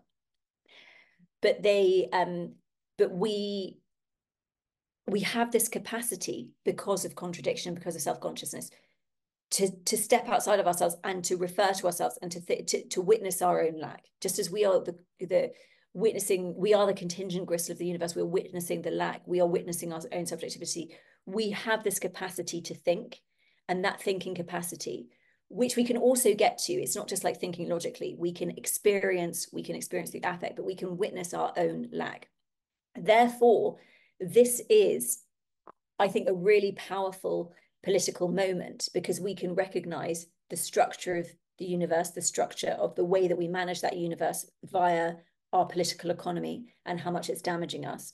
And we can step outside of the toxic ways in which capitalism weaponizes our drive and our desire against our best interest. And so what I would say is, just as the ultimate point of psychoanalysis is to hystericize everybody, is to get people to, Yeah. so At least in a with sense, Hegelian psychoanalysis, for sure, isn't it? yeah, exactly. And the thing is, it's like, even, that there is this sort of idea that some structures, like in psychosis, everything is lost. I mean, I actually did I would say like a Winnicottian, Bionian psychoanalysis, because I'm based in the UK, and these are like UK psychoanalysts, and that's much more hopeful. So the position there is like with psychosis, that you talk to the rational part of the psychotic, and you leave this sort of psychotic logic to wither on the vine. So, but for some psychoanalytic schools, there's that you can't do anything with certain structures. But the point being is, it's like, even if you are psychotic, this isn't a problem per se if you have a capacity to witness your own structure. And again, it's not about overcoming and correcting yourself. It's like all of these structures have the capacity to be really productive. And we need to desire, we need fantasy, we need all of these things that makes life worth living. Look at the achievements of what people have been able to create in when really libidinally invested in something. It's amazing what humans are insanely capable, because they have this glitch and this capacity to also kill themselves. I agree. I mean, to not end on a lugubrious note, you in fact say this beautifully. You say that, we always we don't want to ever, get away from fantasy or leave fantasy. Fantasy is what makes life meaningful. It's what makes life worth living. Yeah, sorry for the interruption, but yeah, keep going. No, exactly. Yeah. And I think so. This is not like a puritanical logic at all. And again, like this, the dialectic of desire, which is like a really important aspect of Lacan, where basically he's saying, like, he uses this strange turn of phrase to say, do not give way in terms of your desire. And you can interpret it as like, do not let your desire pass you by, or do not, in terms of like give way, like a stop sign on a road, don't let it like go, but also do not like yield, because yield has those two senses of yielding, like giving way, or yielding, giving yourself over, because both end in disaster, So, you can't be like, being a conservative sort of Puritan leads to issues, but also being like a hyper capitalist, like fantasy enjoyer also leads to the same problem, because the repression is really a repression of the true nature of the universe and subjectivity, which is lack. So anytime you're engaging in an unmeasured relationship to that, you're repressing. It's not just about like wearing a suit and tie. That's not necessarily repression. For some people, maybe that's what they want to do, but the point is that film, because it can get us to the point of experiencing and witnessing the lack in our desire, the division of reality, the lack in the visual field, that can allow us to reflect upon the nature of our subjectivity and our desire, and has the capacity to potentially hystericize us. And I think that again, like, not to make any promises there, because I do think that anxiety can be a result of it. And this is where we really need, I mean, what comes first? Better society that meets our needs, better community where we all recognize mutually our lack, and we're all in the same boat, and we really are there for each other, or an individual sort of like ability to get to that point by recognizing and confronting their own desire, and therefore having the potential for anxiety. So it's like a perfect conundrum. But I mean, I guess I would say that, like, I think that the society thing is more important. But how do we get to that if we're also invested in the way that our desire has been weaponized by capitalism? It's like it's a dialectical kind of conundrum. Yeah, yeah. But I I think, mean, I yeah, agree, because I mean, obviously I agree that we live in bleak times, but in a way, what I'm getting from what you're saying is, Peter Rollins, his pyrotheology project is to kind of create a church of contradiction, and to kind of, embody this, or this structure of lack yeah, theologically. In yeah. a way, the question would be, okay, can we do that for society as such? And although, I mean, this is the last question. I'm sorry if we're going over time here, Helen, but just one thing I want to say though is, and I think here's where, as much as, yes, reading Lacan, there is that idea that there's no solution. That's very important to understand that, but there's also, for me, the emancipatory part of it is Yeah, the fact yeah, that it's through this lack, through this contradiction, through this alienation, whatever you may yeah, call it, that we, in fact, almost we move and act in this way. Like, we need the lack and desire to yeah, be a subject, and to yeah, not be a deterministic another object in the exactly. universe. Yeah. No, I entirely agree with you. And the thing is I very much am on the side of like the possibility of emancipation. I think you also have to believe in it, So am because I. otherwise, why would you bother, you know? And I so it's funny because it's like the death drive, life drive thing. It's like obviously a lot of people, it's like death drives it, but it's like, is there a possibility for us to reorientate ourselves around death drive, you know? And obviously there's death in life as material subjects. We can last, I don't know, 80 to 100 years at this point. We will die. But there's also death in a drive towards death and subjectivity. And it's like, can we like, and this is also, you know, I actually am very pro like reason and science. But the funny thing is I actually think that science and the scientific method is very Hegelian. You know, it goes in, you have to go to your experiment with an assumption that you don't know. And this is where, when it becomes scientism, is when there's, you know, all these assumptions and it becomes like very, very ideological. But actually, science itself relies on an embrace of lack. The fact that anything like contradiction can erupt and things can go off in a completely different direction at any point. And there's this humility in the face of the power of contradiction within the universe that made science possible. And I do believe that like we need what is really difficult is doing reasonable, actual, in a sense, utilitarian, as in productive, thoughtful analysis of the nature of our subjectivity of politics and of economics in a world where we are both, okay, I've talked about cancellation a lot, and I do think like it's real and all this kind of stuff, but also not only that, this is another aspect that kind of makes it so much more sticky, is that we often have this jouissance and like libidinal investment in cancellation because it allows us to imagine that the economy itself isn't as bad as it is. And outside or beyond this contingent thwarting that we had through cancellation, there is a world, a possible world in which we had a brilliant career, which made good on all the sacrifices we made in our youth and all the debt we got into in terms of college.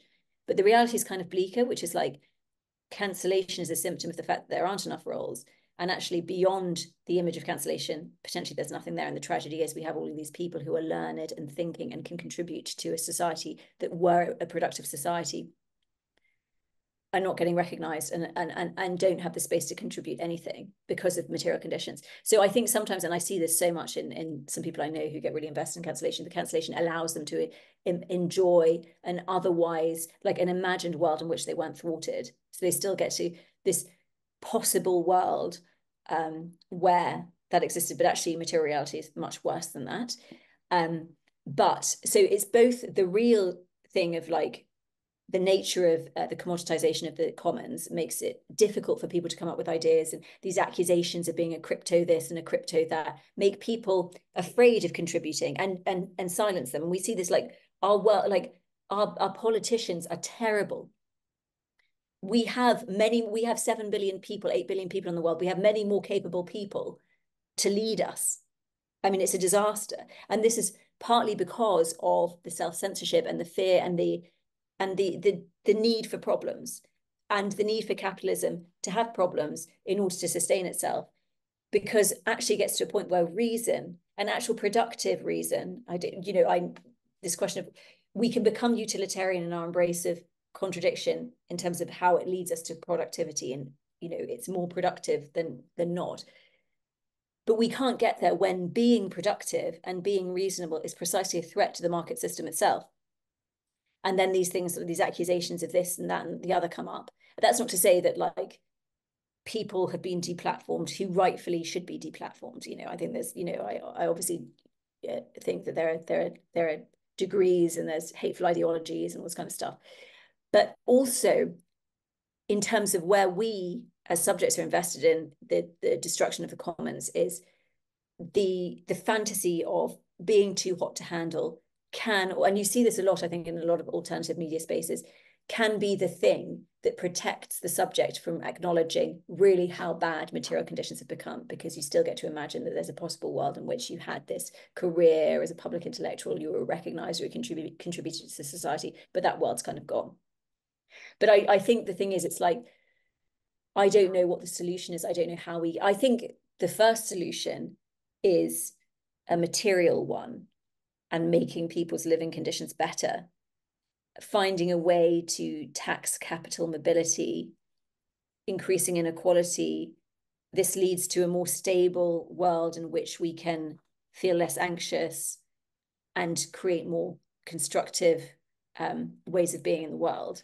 So in that sense, I would say I'm potentially more Marxist than anything else. Or not even, I mean, it's not even Marxist at this point, it's just basic common sense, right? And there's lots of people I've witnessed, I don't know if you've seen this guy, Gary Stevenson, I wouldn't call him a Marxist, but he's articulate, and it's funny because I would say like potentially he's an economist and he comes from this positivistic point of view, but he's The using Australian positivist. Economist, is it? Is this the Australian Economist? Anyway, sorry, I didn't mean to interrupt you, but I'll look him up. The He British one, uses, okay. Yeah. yeah, he Oh uses yeah, he's got a positivist YouTube channel. He's fantastic. I know him. I'll follow language, this yeah. stuff. Yeah. So he uses positivistic language to capture something that Marx has said. So he calls it inequality. And I guess Marx would call it like surplus value. And so it is possible, like the positivistic approach also it's not like bad and should be thrown out. And in fact, it can be like really productive. And some of the best thinkers happen to have incorporated a contradiction because they've witnessed it manifest in the world in their work. And I think Gary Stevenson is an example of this. And it's, potentially his outcome would not be like out and out revolution, throwing over capitalism or whatever. But at this point, anything's better. So he's talking about how inequality is quantum. In quantum, obviously, that's the quantum reality of the world is taken into account by science at this point. So, this is a positivistic approach that incorporates contradiction as a thing, and in a sense, that's the negation of the negation, which is like a positive thing. But yeah, no, Gary Stevenson is articulating something that has been articulated from a Hegelian approach, which is a Marxist approach in the past, but he's using it in language that people can understand, and he calls it inequality. And as I said, it's not necessarily for him about like bringing up the, he's talking about like we don't want a repetition of Victorian levels of poverty at this point, which we're heading towards. So something has to change on that front. So hopefully, that's the start of something. But yeah, I don't know. Yeah, yeah. And I mean, spoken like a true dialectical materialist there, because I mean, I do like your emphasis on improving material conditions.